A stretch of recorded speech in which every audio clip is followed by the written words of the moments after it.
तो जैसा कि लास्ट एपिसोड में हम लोगों ने देखा था कि मोशन वो अपने ग्रैंडपास को ढूंढने के लिए डार्कनेस की तरफ निकल पड़ता है, मगर रास्ते में जब रात हो जाती है तो उसे फिर मजबूरन एक जगह आकर रुकना पड़ता है जहाँ पर एक जायंट स्टैचू मौजूद होता है। मगर वहाँ पर और भी बहुत सारे कल्टीवेटर्स होते हैं और वो मोशन को मारने के लिए वहाँ पर आए थे और ये बात मोशन भी अच्छी तरह से जान चुका था। मगर अचानक से वहाँ पर कुछ ऐसा होता है जिसकी उन लोगों ने उम्मीद भी नहीं की थी। वो स्टैचू जिंदा हो जाता है और वो क्रिन ड्रैगन को फौरन से एक जायंट बीस्ट में ट्रांसफॉर्म कर देता है, जिसके बाद वो उस पर बैठकर फौरन से ड्रैगन्स के साथ फाइट करने के लिए जाता है। और कुछ ही देर के बाद जब वो वापस आता है तो वो अपने साथ एक ड्रैगन हेड को लेकर आता है और केयर फ्री वॉरियर्स को कहता है कि इसे ले जाओ और Lord of care free land को कह दो कि मैंने उनका काम कर दिया है। उसके बाद वो सब कुछ बिल्कुल नॉर्मल हो जाता है और जब सुबह होती है तो सारे के सारे क्रीचर्स वापस से बाहर निकलना शुरू हो जाते हैं और मोशन वो अपने साथियों से कहता है कि चलो अब हमें भी जाना होगा। जैसे ही वो अपने दोस्तों को लेकर वहां से बाहर निकलता है तो हमें दिखाया जाता है वहां पर वो कल्टीवेटर उसे बाहर जाता हुआ देखकर अब समझ जाते हैं कि उसे मारने के लिए ये टाइम बिल्कुल ठीक है, इसीलिए वो लोग भी उसके पीछे पीछे वहां से बाहर निकल आते हैं और कुछ देर तक मोशन नोट करता है कि वो लोग उसके ही पीछे आ रहे हैं, इसीलिए वो वहां पर कुछ देर के लिए रुक जाता है और फिर उन लोगों से कहता है क्या तुम लोगों को मुझसे कुछ चाहिए। तो एक कल्टीवेटर उस पर चिल्लाते हुए कहता है कि ये डाशू बहुत बड़ा है और हम लोग भी अपने काम के लिए जा रहे हैं, तुम भी हमारे रास्ते पर आ रहे हो, ये मत समझना कि हम तुम्हारे पीछे आ रहे हैं, आगे चलकर हम अपने रास्ते चले जाएंगे, तुम अपने रास्ते चले जाना। ये कहने के बाद मोशन फिर से आगे जाता है मगर वो लड़की स्माइल करती है जिस पर ऐसा लग रहा था कि जैसे उनके इरादे बिल्कुल भी ठीक नहीं। मगर मोशन अपने क्रिन ड्रैगन के साथ बहुत ही फास्ट स्पीड के साथ भागते हुए वहां से बहुत ही दूर चला जाता है और वो लोग काफी दूर निकल आते हैं और एक जगह आकर रेस्ट करते हैं क्योंकि वो क्रिन ड्रैगन ज्यादा देर भागने की वजह से थक जाता है और एक जगह उसे अब थोड़ा सा सांस लेना होता है। इतने में हम देखते हैं वहां पर हर जगह ड्रैगन्स की डेड बॉडीज पड़ी हुई होती हैं। ये वही ड्रैगन थे जिसे हेवनली किंग ने मारा था। मगर उस जगह को देखते ही वो क्रिन ड्रैगन कहता है कि आखिर ये कौन सी जगह है, मुझे ऐसा क्यों लग रहा है कि जैसे मैं पहले भी यहाँ पे आया हूँ। अचानक उन लोगों को कुछ लोगों की आवाज सुनाई देती है, वो वहां के विलेजर्स होते हैं और आपस में बातें करते हुए कहते हैं कि कल रात का तूफान तो बहुत ही खौफनाक था, हमें तो बहुत सारी आवाजें सुनाई दे रही थी और उस तूफान की वजह से हम लोग पूरी रात नहीं सो पाए। ऐसा लग रहा था कि जैसे हमारे घरों के ऊपर पानी भरा हुआ है, यूं फील हो रहा था कि जैसे हम लोग समंदर की गहराई में नीचे मौजूद हैं और उस समंदर के ऊपर एक बहुत बड़ी जंग छिड़ी हुई है। वोल्ड मैन कहता है मैंने खुद अपनी आंखों से देखा था, आसमान पर हर तरफ सिर्फ लाइटनिंग ही लाइटनिंग थी और बहुत सारे लोगों ने तो ये भी कहा है कि वहां पर डिवाइन किंग मौजूद था, उसके हाथ में एक फायर स्पीयर भी मौजूद था जिसे वो अपने दुश्मनों को मारने के लिए यूज करता है। उन लोगों की बातें सुनने के बाद मोशन समझ जाता है कि यहाँ पे मौजूद जितना भी पानी था वो सारा का सारा खुश्क हो चुका है या फिर कहीं गायब हो गया है और ड्रैगन किंग के टेंपल के आसपास के 100 माइल्स तक पूरा का पूरा एरिया ही डिस्ट्रॉय हो चुका है। और मोशन को अब ये बात क्लियरली समझ में आने लगी थी कि उस बैटल के बाद ही ये सारा का सारा पानी यहाँ से गायब हो गया है और ये जगह अब पूरी की पूरी सूखी लैंड में बदल गई है और यहाँ पे मौजूद जितने भी विलेजर्स हैं उन सब लोगों ने सब कुछ अपनी आंखों से देखा है। वो लोग ये कह रहे थे कि पानी वो हवा में ऊपर जा रहा था, जैसे ही वो पानी यहाँ से गायब हो जाता है तो यहाँ पे दिन हो जाता है और सब लोग ऐसा समझते हैं कि जैसे वो कोई सपना था। मगर रियलिटी ये है कि यहाँ पे वो सब कुछ हुआ है और ये सारा पानी यहाँ से गायब भी हो गया है।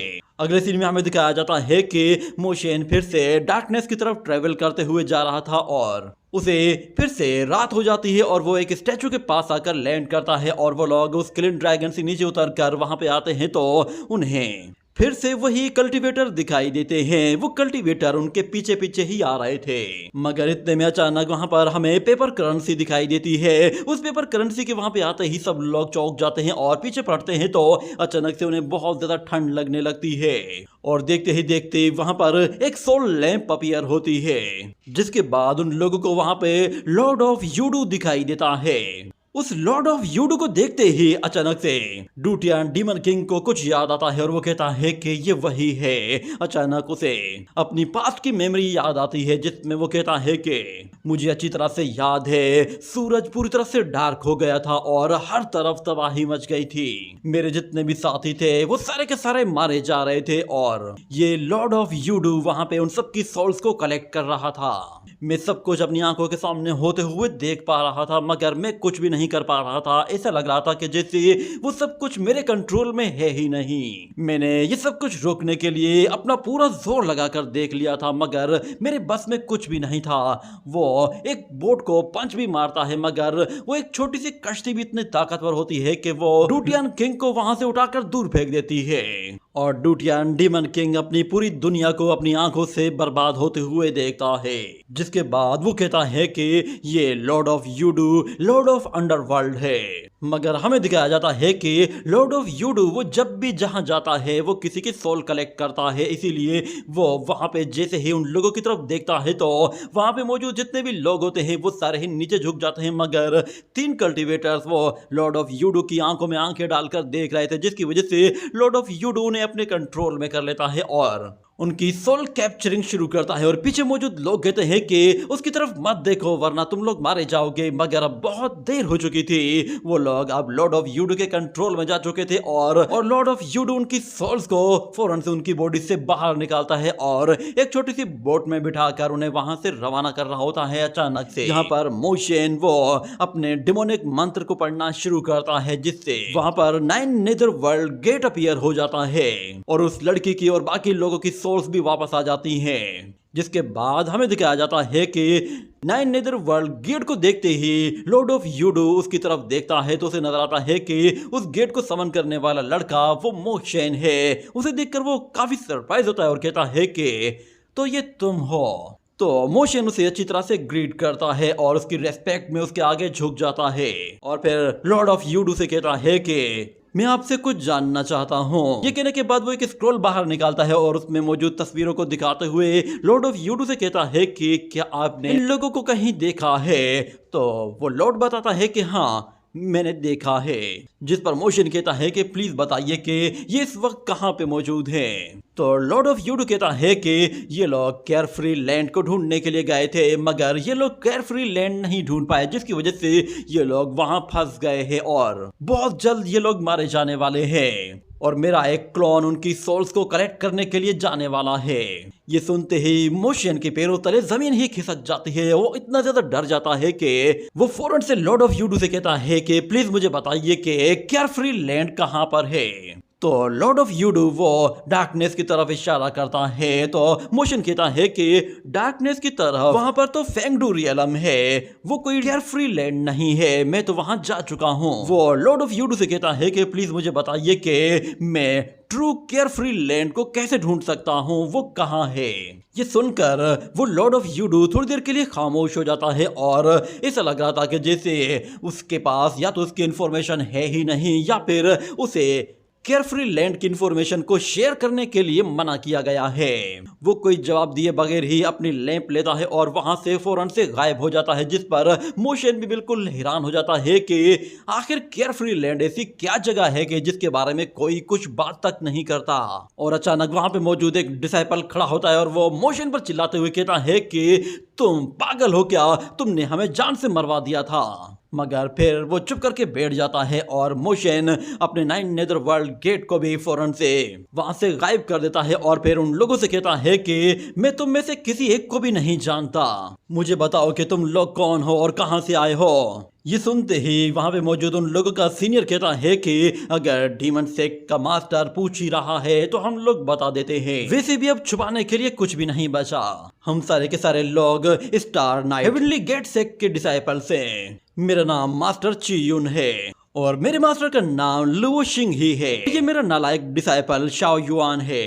हम लोग तुम्हारा पीछा इसलिए कर रहे हैं क्योंकि तुम्हारे डीमन सेक्ट की वजह से ही मेरे मास्टर की जान गई है। जब तुम्हारे डीमन सेक्ट ने डाशियांग को कंट्रोल करने की कोशिश की थी तो उस वक्त नेशनल मास्टर ने मेरे मास्टर को मार दिया था। ये सुनकर मोशन को अब समझ में आने लगता है कि वो कौन लोग हैं और उसका पीछा क्यों कर रहे हैं। वो कहता है कि अब समझ में आ रहा है तुम लोग मेरे पीछे क्यों हो। तुम लोग इंपीरियल मास्टर से बदला लेना चाहते हो मगर तुम लोग उसे मार नहीं सकते, इसीलिए तुम लोग मेरे पीछे पड़े हो। ये सुनते ही वो लड़की प्यार भरी नजरों से उसकी तरफ देखती है मगर उसकी प्यार भरी नजरें भी कातिलाना होती है।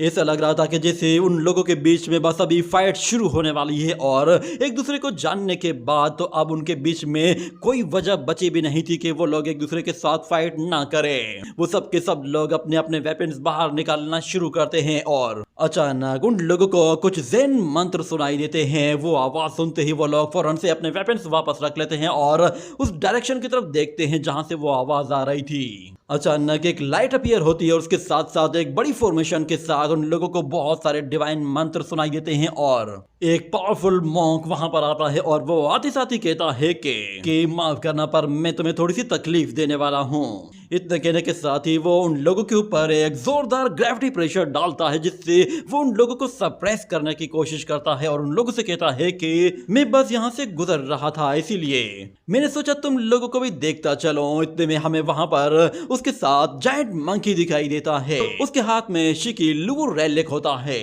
ये सब देखकर वो सारे कल्टीवेटर्स चौंक जाते हैं कि ये पावरफुल फिगर पता नहीं कौन है और उसके साथ ये जायंट मंकी भी है। ये लोग डार्कनेस के बीच में ट्रैवल कर रहे हैं। इसका मतलब ये है कि ये लोग कम से कम भी डिवाइन ब्रिज रियलम के वॉरियर्स होंगे। मगर वो जायंट मंकी मोशन को देखते ही पहचान जाता है और फौरन से वहां से नीचे आ जाता है। ये देखकर मोशन कहता है कि बिग गाय तुम यहाँ पे क्या कर रहे हो। तो फिर मंकी किंग उसे अपने शिकी लुओ रेलिक के बारे में बताता है कि इस रेलिक ने मुझे टीच किया है और उसके जरिए मैं अपने मास्टर लाई के पास गया हूँ और उन्होंने मुझे अपना डिसाइपल बना लिया है। ये सुनकर मोशन कहता है जरा एक मिनट रुको, कहीं तुम ये तो नहीं कह रहे कि तुम्हें थंडर साउंड सेक के एल्डर लाई ने ये सारे आर्ट सिखाए हैं और उसके बाद ही तुमने उन्हें अपना मास्टर बना लिया है। मुझे ये चीज कुछ समझ में नहीं आ रही। मगर यहाँ पे वो मंकी किंग फिर से अपना वो मोंक वाला पोस्चर बनाकर बैठ जाता है और उसका मास्टर जब नीचे आता है तो वो मोशन को देखते ही पहचान जाता है। उसे याद आने लगता है कि ये वही लड़का है जो कि उसके टेंपल में आया था और उसने उस डीमन गर्ल को आजाद कराने के लिए सारी की सारी चेन्स को तोड़ दिया था। वो मॉन्क उसे देखते ही पहचान जाता है और कहता है कि अच्छा तो वो तुम थे जिसने मेरी सालों की मेहनत को बर्बाद कर दिया और मेरी कल्टीवेशन भी बेकार में जाया कर दी। तो मोशन कहता है अच्छा तो जूनियर रूलाई ये तुम हो, सोचा नहीं था तुम्हारा ट्रू फॉर्म ऐसा होगा। उसे देखकर तो वो जूनियर रूलाई भी थोड़ा सा गुस्से में आ रहा था मगर वहां पे मौजूद वो बाकी कल्टीवेटर्स ये देखकर काफी खुश होते हैं कि मोशन वो इसका दुश्मन है तो इसका मतलब ये है कि उन्हें ज्यादा मेहनत करने की जरूरत ही नहीं पड़ेगी। पर मंकी किंग वो फौरन से मोशन को उठाकर ऊपर ले आता है और कहता है कि मास्टर ये मेरा छोटा भाई है। तो वो जूनियर रूलाई कहता है तुम बेफिक्र हो जाओ, मेरा दुश्मन वो यहाँ आसपास मौजूद है इसीलिए मैं तुम्हारे इस भाई को मारकर अपने हाथ गंदे नहीं करना चाहता। वैसे भी मैं जिससे लड़ना चाहता हूँ वो यहाँ पे पहुंच गया है। ये कहने की देर थी कि अचानक से वहां पर एक हेट आती है और वो गोल गोल घूमते हुए रूलाई के पास से होकर गुजर जाती है और हमें वहां पर एक और सुप्रीम मास्टर को दिखाया जाता है। उस दूसरे वाले मास्टर को देखते ही सारे ही लोग चौंक जाते हैं कि यहाँ पर तो एक और सुप्रीम मास्टर है जो कि डार्कनेस में भी ट्रेवल कर सकता है। वो मास्टर आते साथ ही कहता है कि जूनियर रूलाई तुमने डार्क नाइट पर ही मुझे चैलेंज करके यहाँ लड़ने के लिए बुलाया है, मैं तुम्हारी हिम्मत की दाद देता हूँ। उस सुप्रीम मास्टर को देखते ही मोशन पहचान जाता है कि ये तो लिंग जिंग है और वो मास्टर मोशन को देखते ही पहचान जाता है और कहता है कि तुम तो उसी ओल्ड सोर्ड गॉड के डिसाइपल हो ना। तुमने मुझसे 2 फेंगडू कॉइन्स उधार लिए थे जो कि तुमने अभी तक मुझे वापस नहीं किए। अगर तुम्हारे पास फेंगडू कॉइन अभी भी हैं तो तुम मुझे वो वापस कर सकते हो। तो मोशन उसे कहता है कि मास्टर मुझे माफ कर दीजिए, वो फेंगडू कॉइन मैंने बहुत पहले ही यूज कर दिए थे। मगर मास्टर लिनजिंग कहता है कि जब तुम्हारे पास वो कॉइन्स हो तो मुझे वापस कर देना। जिस पर मोशन कहता है कि आपका बहुत बहुत शुक्रिया। मगर यहाँ पे मौजूद एक जूनियर डिसाइपल कहता है कि एक और पावरफुल फिगर जो कि उस डिमोनिक सेक्ट मास्टर के साथ है।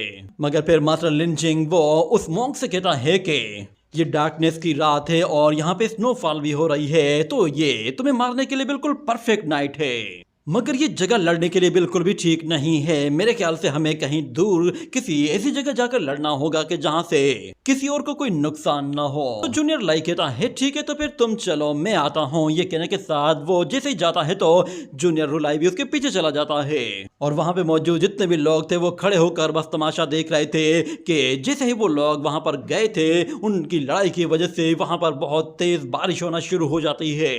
और वो लोग अब थोड़ी देर के लिए शांत हो जाते हैं और अपनी लड़ाई रोक लेते हैं क्योंकि वहां पे ऑलरेडी बहुत बड़ी लड़ाई शुरू हो चुकी थी। और मोशन कहता है इन दोनों की लड़ाई और इनकी पावर की वजह से स्नो स्टॉर्म वो बारिश में बदल गया है।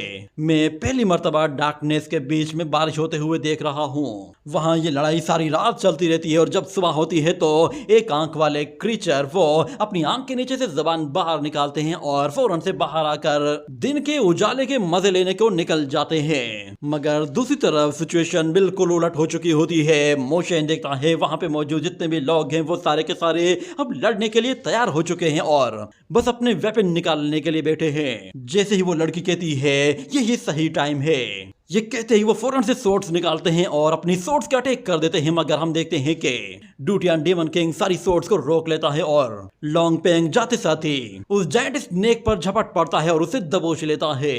जिसके बाद डेमन किंग डूटियान वो फौरन से उस लड़की की तरफ जाता है और उस पर जाते साथ ही एक जोरदार किक के साथ वार करता है तो वो उस लड़की को बुरी तरह से हर्ट करते हुए वहां से काफी दूर उछाल फेंकता है। और मोशन वहां पे जाते ही चीयुन पर एक बहुत ही जोरदार पंच से वार करते हैं, उसे उठाकर वहां से दूर फेंक देता है। और यहाँ पर वो जायंट मंकी अपने शिके लुवो रेलिक के साथ इतना जोरदार अटैक करता है कि वो सीनियर का जबड़ा और हड्डी पसली सब कुछ तोड़ कर रख देता है। और उसका जूनियर डिसाइपल भी मोशन के हाथों कुत्ते की मौत मारा जाता है। और डूटियान डेमन किंग ने भी बाकी लोगों का काम तमाम कर दिया था, सिर्फ वो लड़की अकेली रह गई थी और स्नेक गर्ल। मगर इतने में मंकी किंग अपने जायंट रेलिक के साथ उसे जैसे ही मारता है तो वो लड़की फौरन से वहां से भागकर स्नेक गर्ल के साथ वहां से दूर चली जाती है। और हमें फिर से योंगजियांग रिवर में लाशें ही लाशें दिखाई देती हैं। ये देखने के बाद मोशन कहता है कि लॉर्ड ऑफ यूडो के पास आज बहुत सारा काम है, उसे बहुत सारी सोल्स कलेक्ट करनी होंगी। मगर बदकिस्मती से लोंग जियाओ नान वो अभी भी जिंदा है। सोचा नहीं था कि वो अपने इन बाकी डिसाइपल से भी ज्यादा चालाक निकलेगी, क्योंकि टियानबो सिटी में भी जब उसकी जान भी बनाई थी तो वहां से भी वो अपनी जान बचाकर भाग निकली थी। मगर वो मंकी किंग से कहता है तुम तो लाजवाब हो गए हो, तुमने 7 स्टार रियलम के वॉरियर को एक ही बार में खत्म कर दिया। ये अटैक तो सच में कमाल था, सोचा भी नहीं था तुम इतनी जल्दी इतने ताकतवर बन जाओगे। मगर मंकी किंग बहुत ज्यादा खुश होता है और कहता है कि मुझे ये सारी की सारी पावर इस रेलिक से मिलती है और मैं हाओ कॉन्ग हूँ। ये सुनकर मोशन कहता है हाओ कॉन्ग, क्या मतलब है इसका? मगर वो दूसरी तरफ देखता है कि मास्टर लिन जिंग और जूनियर रुलाई की फाइट खत्म हो चुकी है और वो मंकी किंग दोबारा से अपना वही नाम पुकारता है जिस पर मोशन कहता है ऐसा लग रहा है कि शायद तुम्हें उस लॉर्ड रुलाई ने एक नया नाम दे दिया है और अब तुम अपना नाम हाओ कॉन्ग पुकार रहे हो। मेरे ख्याल से तुम्हें उस जूनियर रुलाई के साथ ही रहना चाहिए, उसके साथ कल्टीवेशन करके तुम खुद को काफी जल्दी अपग्रेड कर लोगे। वो जूनियर रुलाई भी अपने इंडिविजुअल पाथ ऑफ कल्टीवेशन को फॉलो कर रहा है और तुम भी उसके साथ चलो, ये कल्टीवेशन तुम दोनों को ही सूट करती है। मेरे मास्टर्स वो कहीं मिसिंग हैं, इसीलिए मुझे उन्हें ढूंढने के लिए जाना ही होगा, इसीलिए मैं यहाँ पे ज्यादा देर तुम्हारे साथ टाइम स्पेंड नहीं कर पाऊंगा। ये कहने के बाद वो कुछ बुक्स बाहर निकालता है और उस मंकी से कहता है कि मैंने तुम्हारे लिए कुछ बुक्स लिखी हैं, मैंने सोचा था कि न्यू ईयर पे मैं तुम्हें एक गिफ्ट दूंगा। ये वो बुक्स हैं जो कि मैं तुम्हारे लिए स्पेशली तैयार करके लाया हूँ, इससे तुम्हें और भी ज्यादा फायदा होगा। और मैं तुम्हें बता दूं हुआ लिंगर ने कहा है वो तुम्हें बहुत मिस कर रही है। ये सुनने के बाद वो जायंट मंकी फौरन से उन बुक्स को रखता है और एक जोरदार जंप लगाते ही फौरन से अपने मास्टर के पीछे चला जाता है। और फिर मोशन अपने दोस्तों से कहता है कि पता नहीं लिन जिंग और जूनियर रुलाई की फाइट में क्या हुआ होगा, कौन जीता है और कौन हारा है। मगर उससे भी ज्यादा जरूरी ये है कि हमें अपने एल्डर्स को जाकर ढूंढना होगा, पता नहीं वो लोग किस हाल में होंगे। इससे पहले कि यूडो रियलम का वो लॉर्ड ऑफ यूडो उनके पास पहुंच जाए और उनकी सोल्स को कैप्चर कर ले, पहले हमें वहां पर जाना ही होगा। इतना कहने के बाद हमें दिखाया जाता है कि वो लोग दोबारा से उन एल्डर्स को ढूंढने के लिए निकल जाते हैं और बहुत ही फास्ट स्पीड के साथ जाते हुए सीधा योंगजियांग रिवर के पास आ पहुंचते हैं, जहां पर वो योंगजियांग रिवर शुरू होती है और यही वो जगह है जहां से डार्कनेस की शुरुआत होती है। मगर उस जगह पहुंचते ही अचानक से वो किलिंग ड्रैगन फील करता है कि उसे कुछ स्मेल आ रही है, जिस पर वो मोशन से कहता है कि मैं यहाँ पे फील कर पा रहा हूँ आसपास कोई ब्लड है।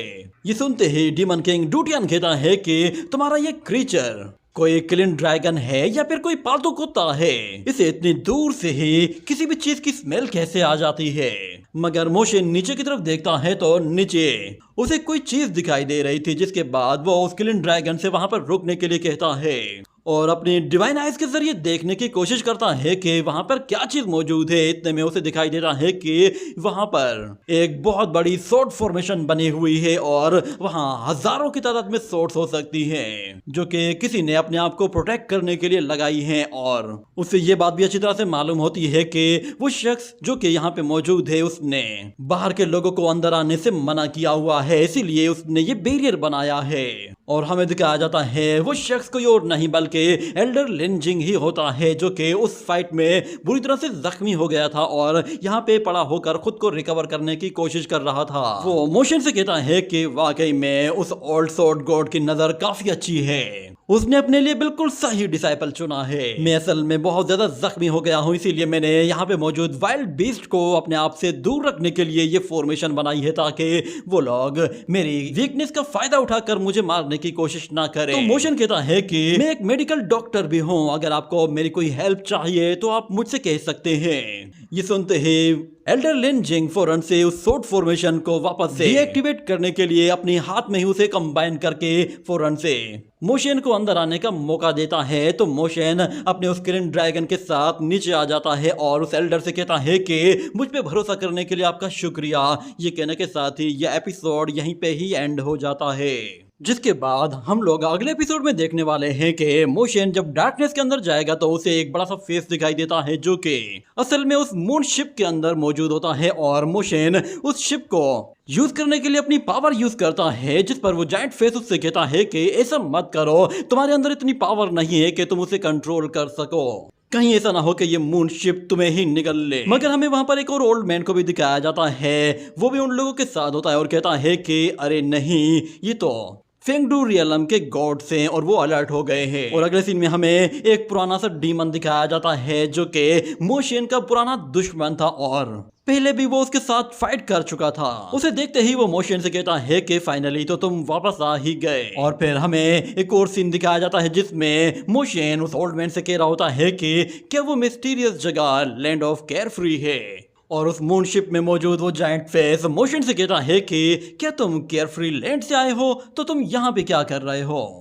देखते ही देखते अचानक मोशन वो बहुत ही जोर से चिल्लाता है और उसके फोरहेड पर हमें एक छोटी सी ब्लू आई दिखाई देती है। ऐसा लग रहा था कि जैसे वो उस शिप को अनलॉक करने की कोशिश कर रहा है। और हमें वहां पर एक और मिस्टीरियस वॉरियर को भी दिखाया जाता है, जिसके मल्टीपल हैंड्स होते हैं और वो उस मून शिप को चलाने के लिए उन पिलर्स को होल्ड कर लेता है। और आखिर में हमें मोशन की एक झलक दिखाई देती है, वो बिल्कुल चेंज हो चुका था। इसी के साथ ये एपिसोड यहीं पे ही एंड हो जाता है।